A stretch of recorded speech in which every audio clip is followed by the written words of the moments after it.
So TNPSC group 4 2024 இது வரைக்கும் 7 question solve பண்ணிட்டோம். இப்போ 8வது கொஸ்டினில் இருக்கோம். 8வது கொஸ்டினையும் பார்த்துடலாம். இந்த கொஸ்டினை பொறுத்த வரைக்கும் ரேஷியோ கொஸ்டின். இந்த ரேஷியோ ரொம்ப சிம்பிளாக தான் இருக்குது, ரொம்ப கஷ்டம்லாம் கிடையாது. So 3x + 4y by 4x + 6y equals to 22/32.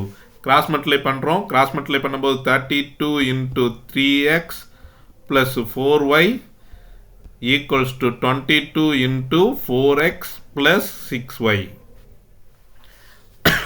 So இப்போ நம்ம மல்டிப்ளை பண்ணுறோம். மல்டிப்ளை பண்ணும்போது என்ன வந்துடும்னா 32 மல்டிப்ளை பண்ணோம்னா 96x plus 132y equals to 88x plus 132y. Sorry, இந்த நம்பர் நம்ம தப்பாக மல்டிப்ளை பண்ணிட்டேன்.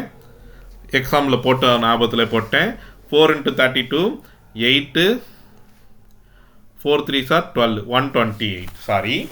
ஸோ இப்போ நம்ம என்ன பண்ணுறோம்னா எக்ஸ் எல்லாம் ஒரு பக்கமும் ஒய் எல்லாம் ஒரு பக்கமும் கொண்டு வரோம். 96 minus 88னா 8xன்னு வந்துடும். ஈக்குவல்ஸ் டு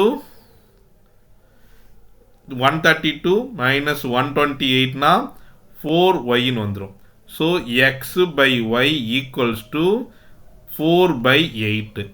ஸோ அப்போ நான் ஆன்சர் என்ன வந்துடும்னா X is to Y equals to X ratio Y equals to 1:2ன்னு வந்துடும். ஸோ 1:2ங்கிறது தான் கரெக்டான ஆன்சர். இது ரொம்ப சிம்பிளான கொஸ்டின் தான். உங்களுக்கு பார்க்குறதுக்கு தான் இந்த கொஸ்டின் பெருசாக இருக்கும். வெயிட் பண்ணுங்கள். இந்த எக்ஸாமில் கேட்ட கஷ்டமான கொஸ்டின் எதுவோ அதை நான் சால்வ் பண்ணி காட்டுறேன். மற்றபடி இதில் 90% ஈஸியான கொஸ்டின் தான். உங்களுக்கு பார்க்குறதுக்கு தான் கஷ்டமாக இருக்கும்.